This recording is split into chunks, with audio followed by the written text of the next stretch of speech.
I just don't get it. I don't get why people need to do it. I don't get why you put your overly large face on something like a billboard. I think it's narcissistic, and I think you're obviously making up for something a bit smaller. You know what I'm talking about. It's my opinion, and I'm allowed my opinion.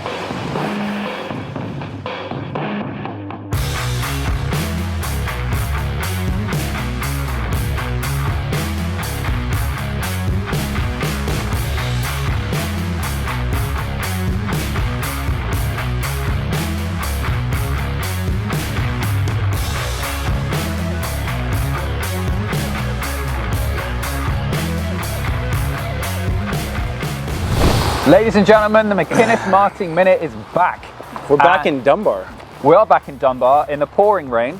I played minor A and minor B right down there, right down that hill. Dominated. Played is a subjective Dominated, term, mind you. but nonetheless, chose to stop there. Jay had a fantastic idea of doing the video outside for a leisurely stroll. You've missed me, clearly. But we've got a good topic today, and something I think we need to get off our chest as realtors. Stop babying the market.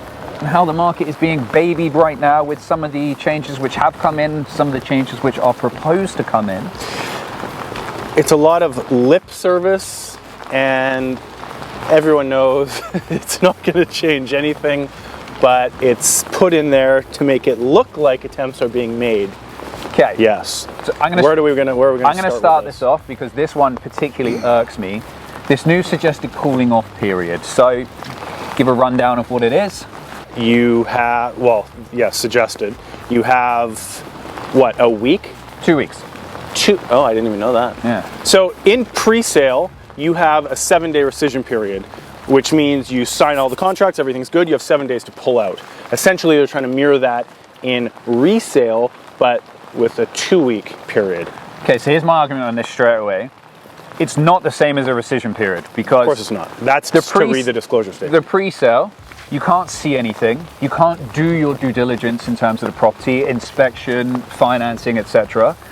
The equivalent would be, you have your pre-sale, you buy it, you then go to the finished product, and you then decide, okay, I've got 14 days, if I don't want this, I'm out, and then you're out. What irks me about this cooling off period, and I think it needs to be set. So there's two things which are going to happen. And the first disclosure I'd like to point out, I need to stop moving for this, I'm this agitated. The first thing is they're doing this to quote unquote protect buyers. And by the way, this was a change that was potentially going to be brought in, and realtors or boards were not discussed in the conversation at all. No, that's never the case.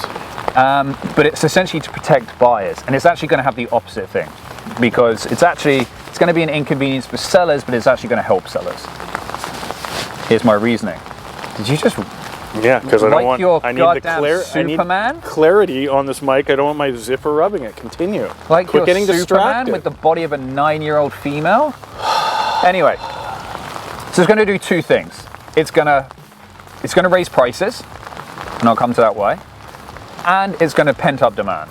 So, sorry, it's going to pent up supply. So, assuming you've got a 14-day cooling off period, you can rightly assume that subject periods are gone. Because you can do your due diligence with documentation in that 14-day period, especially with the way the market is now. It's not always, but a lot of the times banks don't even need to appraise. So you can go in, and what happens when you're in multiple offers, subject free? What wins? Highest price. Highest price. There we go. So or terms, but usually price. So 9 times out of 10 it's price. So therefore, you're going to find a lot more subject-free offers that shouldn't really be subject-free, and people are just going to do their due diligence during that 14-day period, hope that it comes through, and even if they need an appraisal or something like that, the seller's not going to say no because you took the highest price, so they're going to do the appraisal. And then you're going to pent up demand even more because so many people are just going to come in, put an offer in, have it accepted, and they're going to spend the next couple of weeks looking. If they find something else, they'll buy something else. It puts the sellers at a severe disadvantage to maximize. Initially, but it actually puts the sellers at an advantage because if we get rid of pretty much subject periods, then the highest price wins. So it's just going to escalate prices even more. Well, it's not getting rid of subject periods. Well, why would you have a subject period? If you've got 2 weeks to do everything, Why would you potentially I don't know what harm rules yourself? they're putting onto these 2 weeks either, or suggesting. It's not been announced yet, but But what they could do is say any property needs to be listed for 7 days minimum before it can sell, and the whole thing's solved. how so? You have your due diligence, and then you write an offer. You can't be like, we're on today, it's off tonight, because we got a bully offer. Oh, no one had an opportunity, oh my God. 7 days minimum, exposure, pre-inspections, strata docs if needed, and then everyone offers on the day. And if you still choose to do subjects, then you do. If you don't, you don't. And everyone's seen it and had time to do the due diligence. Yeah, but that's a really different problem than what the cooling off period is. I think this is supposed to be addressing like PTSD when it comes to Well, purchasing. that's just ridiculous. Right? And I think that is going to pent up demand. We saw it. We've had a couple of East Van listings, and especially developers will come in, they'll put an offer in on the place, and while they're going through their subjects, they'll go through all of their due diligence. Of course. Is this priced right? Do we like this? Yes, okay, we're going to move forward with it. No, we don't. Okay, we're going to ask them to come down in price, or we're just not going to remove subjects and then go forward. It's just going to do exactly the same thing, but across the rest of the market. But it's the same thing too. If you did it Okay, we can keep walking now. like in Aussie, how they do a Suggested? no, what's the auction? Auctions in a week. Do all your due diligence, sit there and bid. Done. It's the same thing. If you want to give the public time because they're under so much pressure and blah, blah, blah, give them the front end, give them a week to do the due diligence, which they usually have anyway, because sellers aren't typically, oh, let's take the offer tonight, let's give it a week, let more people in, if they're getting the right insight, depending on pricing and a million other things. Let's expose it as best we can, front end timeline, and then look at offers at this time. Anyway, it's just babying the market, and it's ridiculous. Yeah, but then the problem with that then becomes, because of right now, right, it's on the market for a week, they're taking offers next week. You can put your offers in, but a lot of the stuff like financing, etc., you can't get the final A-OK until you have the accepted offer and a contract in place, Then right? talk to the banks. Which Government, talk to the banks. and I understand. And so I just think the cooling off period is actually, it's going to make things worse for buyers, because everything will pretty much be subject free, as you've got 14 weeks to check over whatever you want to check over. Sorry, 14 days to check over whatever you want to check over. And if it doesn't work, you pull out. But while you're checking over what you want, you're taking supply off of the market. And if everyone's going subject free, it's just going to push up prices in order to be competitive. Let's stop here now. Okay. Okay. Number 2. Second thing, the blind bidding system. We have mixed opinions on this. I'm for it to a certain degree, but I'm not all the way for it as you are. I just think we should, if we're going to do anything like that, we should just do the auctions. We're not Australia. And We got to especially get with there. the way that they are right now, we're not trying to be Australia. We need to let that go. Okay, what's your 2 cents on that in 2 minutes? Okay, 2 cents in 2 minutes, less than 2 minutes. I think what you should have to register offers. Okay. Name, agent, property. What is the meaning agent. of this approach? What are they trying to deter, in your opinion? So, okay, what they're actually trying to do is to stop people obviously bidding way high up, way more than they need to. But what I think, and this is where I stop, you should have to register when there is an offer. But I don't think the price needs to be listed, because I think if the price is listed, you're potentially putting people in jeopardy who may not be able to compete on price, but can help things out when it comes to, or can work on better terms. Then they don't deserve to play, in my opinion. That's okay, but it's just a different strategy, right? But it's just, again, it cripples sellers. So, and this is where we're divided. Again, I think, and it's to stop really agents saying, oh, we're in a multiple bid situation. Well, are you? I don't know that you've actually got one. Am I just being falsely bidding up my offer? So yeah. I can understand the registering the offer, but no having to disclose all of the details of the offer, that makes sense. If you're going to do that, I think you just go to an auction. So then it's all on the table, and if you can afford it, you can. If you can't, you can. Well, it's a little bit different. The auction is pretty much you're buying it like subject free, aren't you? Buying it as is where it is.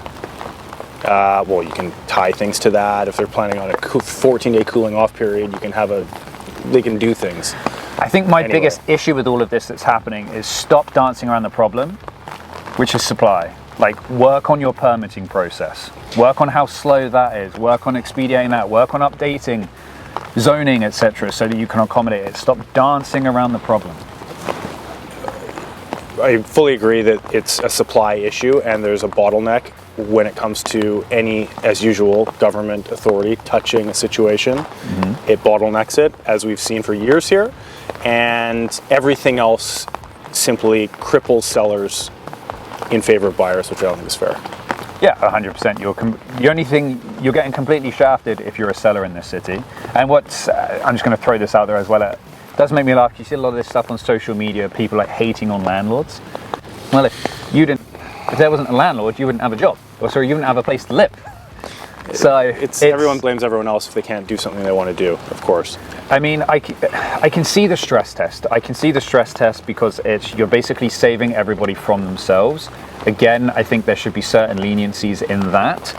But again, dancing around the problem.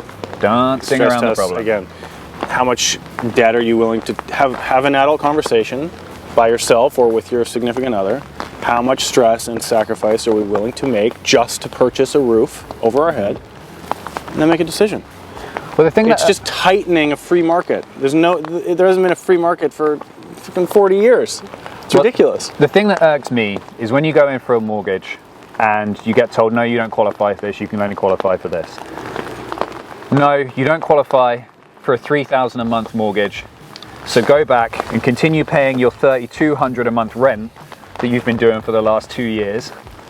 Yeah. And come back to us when you have more money. But again, it's the bank assessing their own risk tolerance. And if you're going to the bank, you're the little mouse going to the big piece of cheese. Do you deserve anything? Are you No. going to the bank? You have to go to the bank. Well, then anyway, you got to deal with their rules. It's all coddling the market, which I think at the end of the day screws over sellers, which isn't fair because they're the ones paying all the taxes, paying all, and they deserve to win with top dollar in any market because they've sacrificed to get there. And everything else is just political pandering. It's political. Stop babying. Stop trying to put a plaster over something. Throw a Band-Aid over a war wound. But can we put can you think of one layer of positive we can add to this just plethora of negative in this video? No, I think you just got to call it for what it is. Stop trying to dumb it down. We've got to call it for what it is. This is a week of negativity. There's no...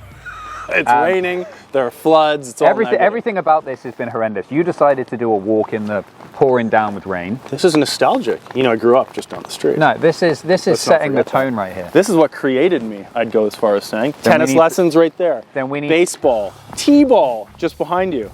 T-ball. T-ball. Stop. Never you don't deserve that passport, okay? Did they teach you anything about the history of this country? T-ball was not in there. Anyway, on that note, I think we should sign out. Let us know what your comments are. What do you think of the cooling off period? What do you think about the blind bidding system and also the stress test? I know a lot of people have something to say about that.